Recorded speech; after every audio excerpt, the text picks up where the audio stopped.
out in the boonies where she doesn't know a soul, and where her grandpa is constantly sending her out into the garden to play, as if she were still 7 years old. But that's not enough for my parents. I have to come up with a pretty lie, neatly packaged, festooned with magnificent lemon-yellow ribbons, and served up with a radiant smile. I'm used to it. I learned to hide the truth from them very early on. So I invented some fake exams for Valentine on Monday morning. That way, all day Sunday, she'd have to be studying for them.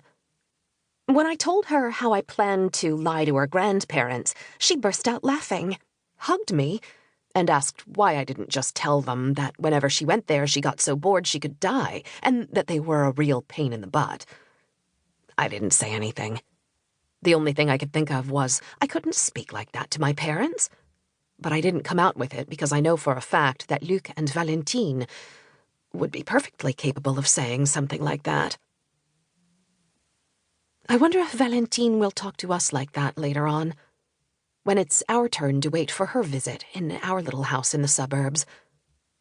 No suburbs. I'm not going to get old in the Paris suburbs. I don't come from there. There's nothing to keep me there. I've started thinking about where we, if all goes well, might end our days. I like the thought of Mexico or Morocco, but I know I would miss books and movies and my own language. And besides, I know those countries. I've already been there. I'm glad I was able to visit them, but I can't see myself living there. No, I need a quiet place. Flat, open country, but with hills on the horizon all the same. Or else the sea. The ocean, rather. Salty, wild, sticking to your skin. But not Paris, no. Or here, either. Troyes, the Champagne region, I've had enough of it. On the station platform. 6:35. I can't begin to think how many times I've waited for a train under this glass roof. It's stupid. Everything is stupid. The fact I got up so early. And stayed an extra night above all. I had the choice. I could have gone home last night. But I don't know. The thought of 45 minutes on the métro and RER, and then getting home from the Gare de l'Est, and then all over again in the other direction on Monday morning, really depressed me. And my mother's face, transformed into this Mater Dolorosa, stubbornly silent, of course, at the thought of my departure on Sunday afternoon.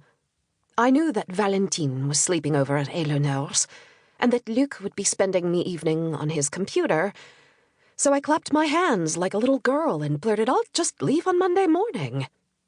I called Luc, who grumbled, and sent a text to Valentine. In any case, there's no other way to get in touch with her. Her reply? "Okay, hugs." There comes an age when you find yourself trapped between indifferent children and recalcitrant parents. That's all there is to it. I'm 47 years old. I'm right in the middle of it. In the end, my parents were more surprised than anyone. Unpleasantly surprised. Especially my mother. The Mater Dolorosa became a Mater Anxiosa. This would upset her routine. This would give her multiple causes for concern. She wouldn't be able to put the sheets I had used into the washing machine. It would throw everything off. And what on earth will we have for supper? We didn't plan, did we? Sunday evening, usually it's just soup, the police show on Channel 2, and off to bed. And besides, what's behind it? Is there something wrong between you and Luc? That's why he didn't come, isn't it? Oh, you can come out and tell us, but you could be a little nicer to him after all. It's as if you always decide everything. So I had to fight back. I said, "Aren't you pleased I'm spending some time with you?" They beat a hasty retreat. They apologized. They said, "Of course, it's just that..." No point in taking it any further. I know. The whole family. And to think that in my everyday life I am respected. Almost feared.